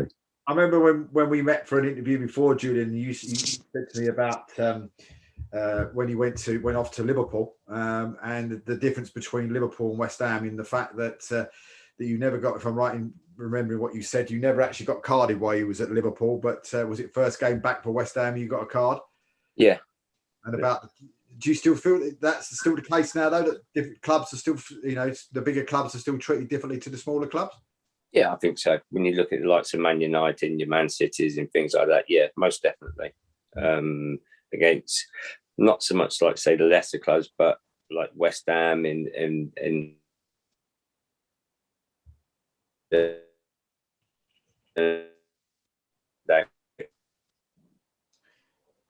He's frozen just a little bit. He's back now. Sorry, mate. We lost you for a minute. Yeah, I do. I think they do get the benefit of the doubt more, the bigger clubs. I mean, do you think now, though? I mean, you must have been pleased with West Ham last year, though, and looking forward to it. They had a great season. Okay, listen, that season's gone. Now it's about a progression.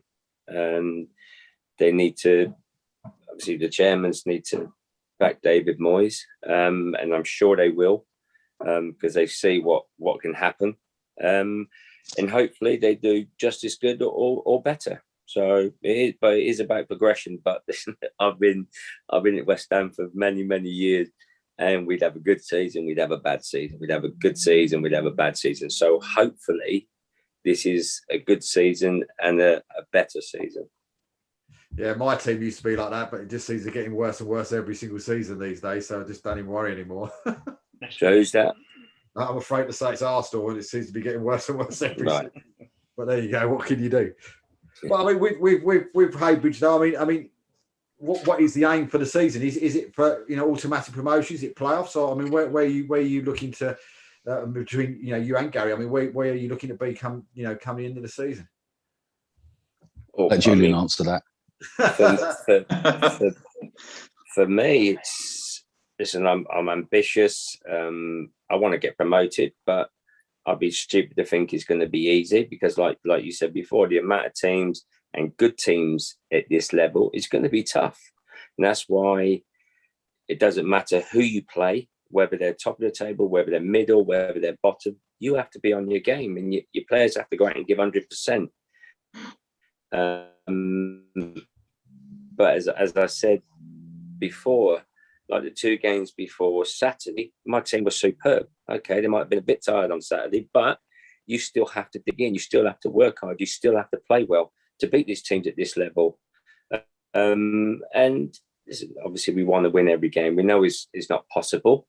But as I said to my players, there's a way to lose games. If you go out and give me everything you have, I have no problems with getting beat 3-4-0. It's not nice, but as long as you go out and give everything and play to your best at your ability, I won't shout and holler at them anyway, but I won't dig them out or anything like that, because it's going to happen. It's football. You're going to lose games, but as I said, there's a way to lose a game of football.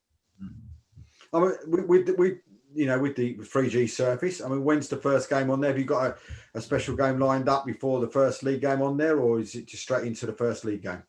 Straight into the first league game. It's going to be the 14th of September, actually, David. We're playing our first 2 or 3 games away, and we're drawn away in the FA Cup as well. So, yeah, it's actually... What would happen, Gary, if you drew in the FA Cup? Because I'm not saying if you're away, would you have to go and find another ground? Yeah, I guess we would. Yeah, we'd have to, we hired Averley for most of the pre-season games, all bar one. And Craig did us proud there. Was really, really pleased, actually got us out of the hole there, because we had hoped that the pitch would be ready mid-August, but it just wasn't possible, apparently. And it's also good playing friendlies on the 3G for your home pitch as well. Very much so, yeah. When the 3G service went down, I know when Harlow had theirs, we had other people sort of going around and coming around to have a look at ours when we first had ours down some time ago. And was that yourself there as well? Did you yourself go round and maybe some of the other board members go round to other sort of clubs just to have a look and see how they went about it and done your research? Well, we did. We spoke to loads of clubs, and I think Sudbury were very helpful. Probably the best advice we got was from them. They were good. Obviously, Averley we'd spoken about, and really the whole concept of 3G. We were sold on that probably 3 years ago, but then, COVID got in the way last year. We would have done it then otherwise. But these things happen, and it's for a reason, really. The way we've done it, we think, is the best way now. And, we're in a stronger position financially to do it now, or we have been. It's very exciting. I can't quite believe it. When I see it all down, it'll be very exciting. It's just sad that Mick won't be there to see it, but no doubt he'll be looking down on us and still supporting the Swifts from above. Is there any plans have you got plans? I know it's only early days. It's only a couple of days ago, but I mean, is there plans with the club to sort of get together, maybe a stand or something on those sort of lines? Well, we named a stand after him 4 years ago, and we had a testimonial for him then. So we.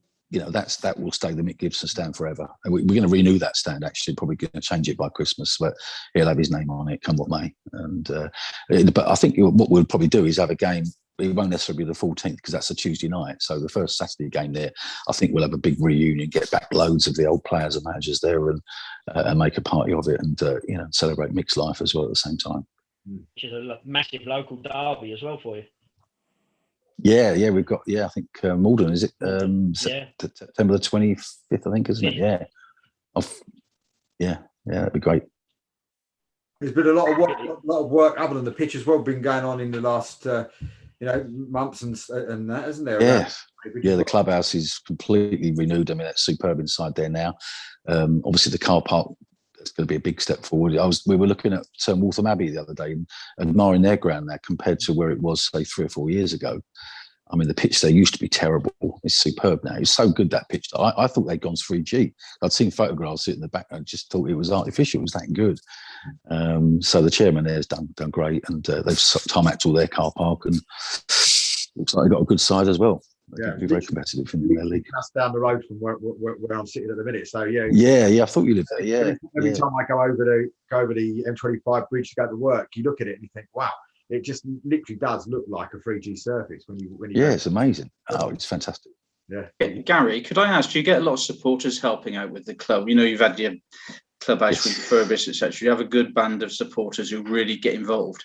We do, yeah. We've got some great volunteers there, but the clubhouse refurbishment was done by a friend of the club, really a sponsor of the club, and it turned up fantastic for us. And when you get one person going out of the way and putting money in and doing stuff, then it gets everyone else. It rallies everyone else around. So yeah, it's been a fantastic year or two for us, where I couldn't even have dreamt that we'd be where we are now 2 or 3 years ago. So very grateful to those people. It's fantastic, and got some great volunteers at the club. I suppose one of the things for me that we haven't discussed tonight, I suppose, which which we should have probably done at the beginning, really. But since the last show, of course, since the end of Series 9 and the start of Season 10, is anybody else surprised about the shake-up of the leagues and who's gone to the Southern League and who's come over from here and who's come over there? I mean, was anybody really surprised at some of the teams that actually got shifted? Because I know we were. I mean, I was sitting here when I was looking down the Isthmian League and thinking, hang on a minute, someone's missed us off the list. Where are we? We're not there. And it was only when someone said to me, you're not there anymore, you're over there. And you had to sort of look. But was you as surprised as what a lot of people were, Gary? Yeah, I mean, looking at Dereham, for example, I mean, you got teams like Soham and teams south of Dereham have gone into the Southern League, haven't they? Yet Dereham stayed in our division.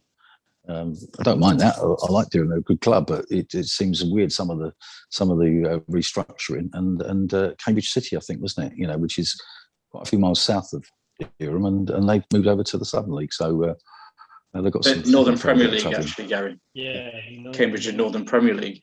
Are they Northern? Yeah. Northern. And I didn't realise that. So are Soham as well, aren't they? Yeah. Yes. Yeah. Oh, bloody hell! I'm not allowed to make any comment. I might get in trouble.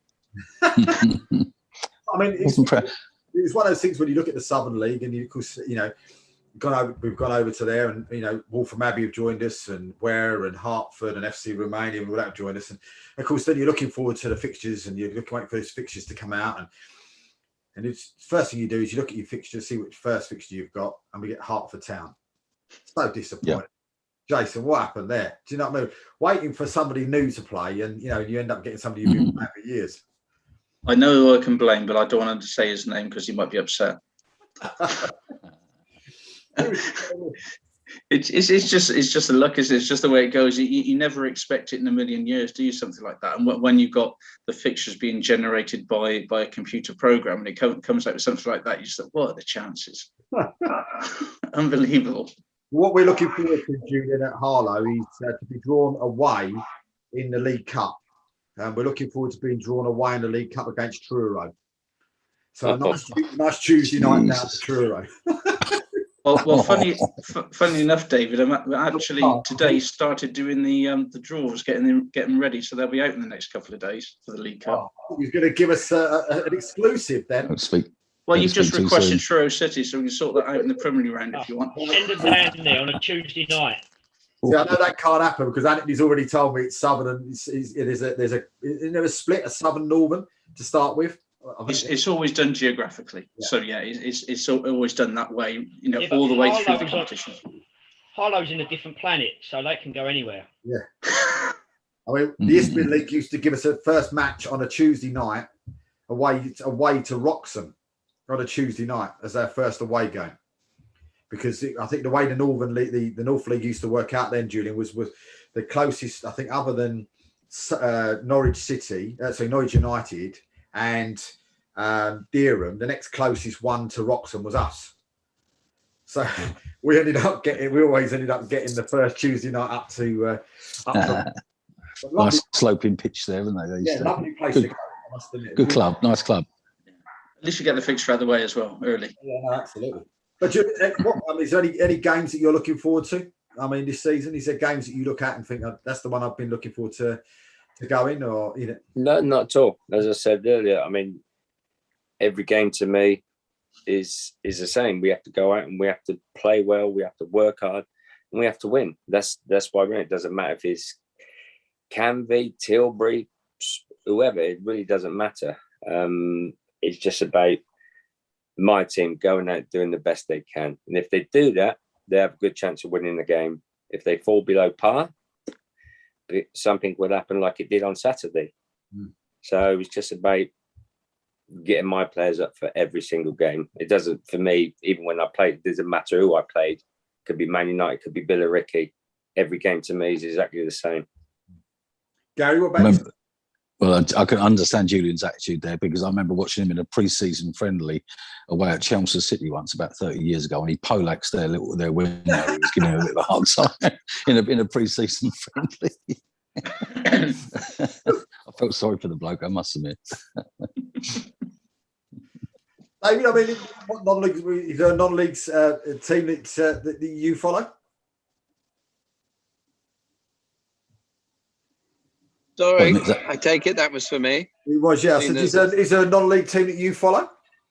Well, I'd have to stay neutral. That's probably not an exciting answer for you guys, but for instance, I mean, I'm from Wolverhampton, so I guess they're not non-league, but I guess by default, Wolves is that's it. Oh, But I tell you what, you, Julian, being at West Brom, they have played like non-league levels from time to time. But I can safely say I do prefer lower league football. When I go to all of our clients and watch the matches, they're always the most excited. Lower league, all of them, you know. And that's maybe it's because my sport growing up wasn't football. I find the enthusiasm and the energy at the lower leagues, and just more exciting. And it's often a bit more, I guess, punchier as well, you know, not as tidy, which I quite like. Yeah. Jason, help me out. Yeah? Jason, help me out. Well, we'll give you Stourbridge. They'll be close. They're fairly close to Wolverhampton, I suppose. Okay. yeah. Although the people from Stourbridge may well have something to say about that statement, but we'll give you Stourbridge as your team to follow. Well, it sounds like I'm barred already. Was you impressed when you went back to Heybridge with all the changes? Yeah, obviously I haven't seen obviously the pitch. I've seen loads of mud on the pitch in gravel and that, but the club base is fantastic. Really good. Apart from like it's welcoming and warming, it's like everything's fresh. Is once the pitch is done and the stands and that, it'd be absolutely fantastic place. Really will. Was it like going back and sort of almost going back and putting your slippers back on again? Was it when you got there? Do you know what I mean? Back sort of in the. Well, I haven't been back there because obviously the season hasn't started. Pre-season hasn't started. When we went back, we trained at the back because obviously the pitch wasn't ready. Then we're obviously training elsewhere because obviously the pitch is not ready for us to train on. So I haven't really been back to really spend a lot of time there, but it's my daughter's birthday on the 16th, so we're having a party at Heybridge, so it'd be good. I mean, he said it is a really, really nice welcoming place. No, Jason, I mean, Southern League wise, I mean, we're talking about the Isthmian North being a really tough league. I mean, when you look at it from the outside in, I mean, with the leagues in the Southern League, which one do you see possibly being the one of the sort of the league of death as such with all the revamps? I mean, is there one there that you look at and think that's going to be a really tough league?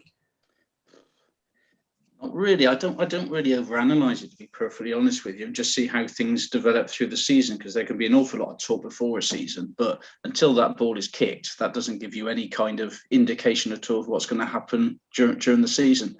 Yes, there are always clubs in certain divisions that may well be deemed as being the strongest, but again, until we start the season and the results start coming in, you couldn't really predict anything. So no, I haven't got anybody in mind that I think is going to be there or odds on or anything like that. Ask me in a month's time and we'll see how the results go. One question I've been asked a lot, Jason, how many emails do you send out in a week? I suppose what I would go back to the clubs is, how many of my emails do you delete a week?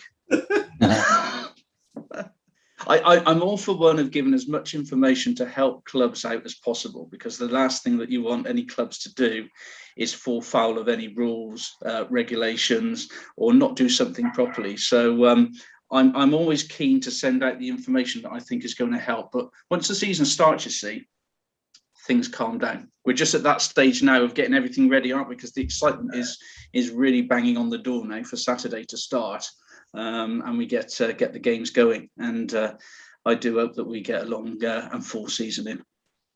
So Dave, just answering your question a little bit, when you said about there's favourites, etc. With clubs not playing, well, most of these players not playing much competitive football for a whole year, it's difficult. You know, an extra year. Some's nearly 2 years. So where you sit there and think, oh, they could be the favourites because they were 2 years ago, doesn't mean anything now. I think it is difficult. Your pre-season's your pre-season, but playing actual competitive football is for 90 minutes, because most don't play 90 minutes in the pre-season matches. It will show up. So I think after the first month, I think there could be a few surprises in there as well. Yeah, I wouldn't disagree with that. I think it's going to be. I mean, there's been a few clubs that have played when they had the opportunity, friendly matches and so-called friendly tournament matches as well. And the players, were playing competitive football. But by and large, you're absolutely right. There hasn't been much going on for some time now. And that first month is going to be an interesting period, I think. So from what this question's going to be thrown out the window, I think. But with what you've seen, I mean, with the clubs that have gone over into Jason's league, into the Southern League, I mean, who do you see sort of, doing the best going over to there? Because I mean, I've seen lots of FC Romania picking up quite a few different players, including Kieran Bishop. I watched them at Phoenix the other week. No disrespect, that they wasn't very good, and I know it's pre-season. Mm-hmm. The one that I'd take, obviously, listen, Harlow have signed a lot of experience, but and Julian, for me, Waltham Abbey will be the one. Mm-hmm. What about where?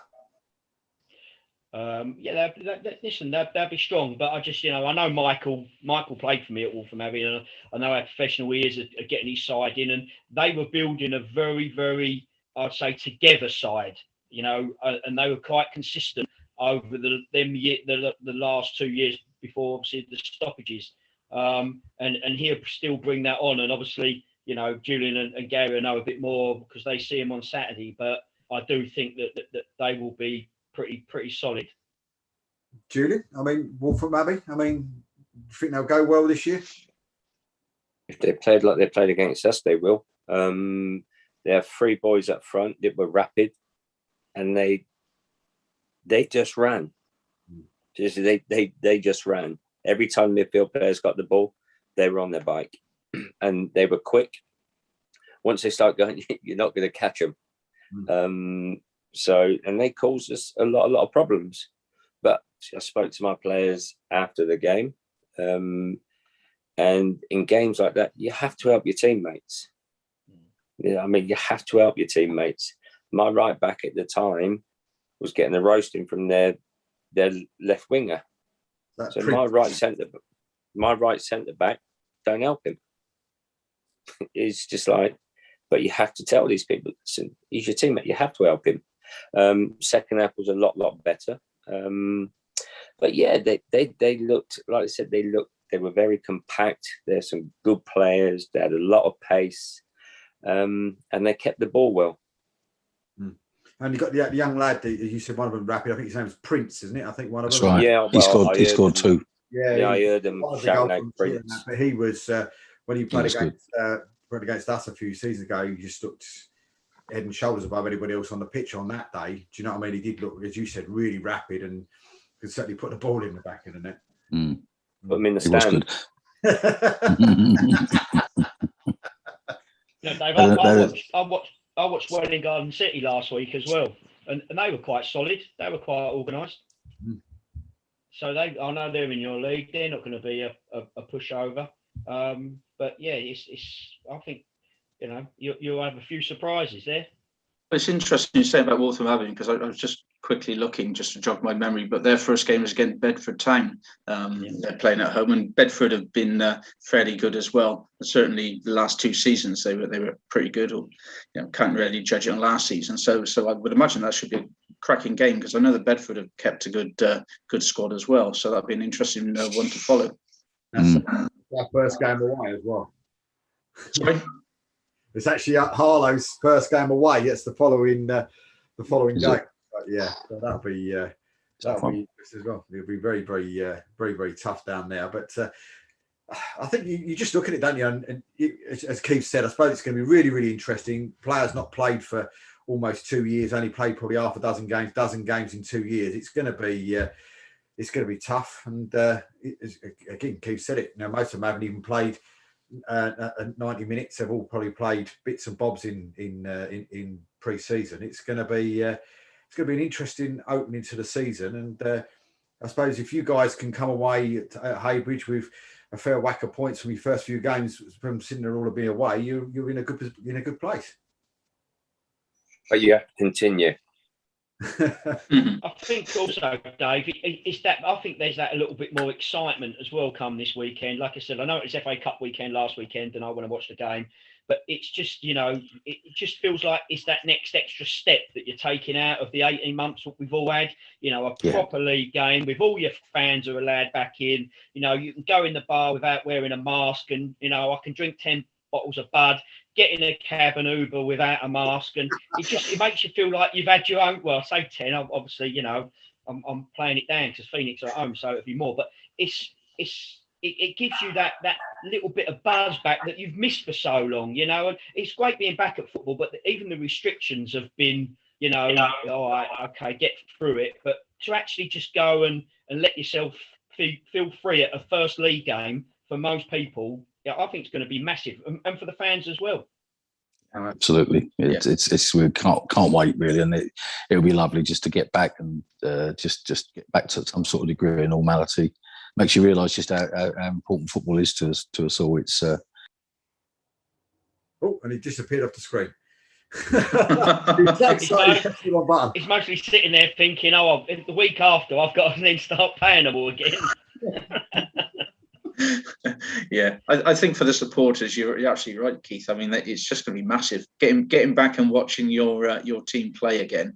That sensation of us going to watch a football game on a Saturday, which you haven't been able to do for so long, is just terrific. It's going to be fabulous for them. It is, yeah. Well, listen, guys, 2 hours has flown by again tonight, and for the first show, and a massive thank you to the legend that is Julian Dix. Also as well to David, and wish you all the very best with the venture with the Southern League, and hope it goes really well for you. Jason, nice to meet you for the first time, and hopefully we'll keep in touch, and thank you Likewise. for tonight. And of course for Gary as well, all the very, very best with Haybridge. Thank you. We send all our regards to the club, and hope you have a fantastic season yourself and Julian. And of course to the legend himself in the top corner, to Mr. Keith McMahon, massive thank you. Me and Keith will be back next week, and the same time, 7 till 9. But until then, good night. All the best, gents. Thank you.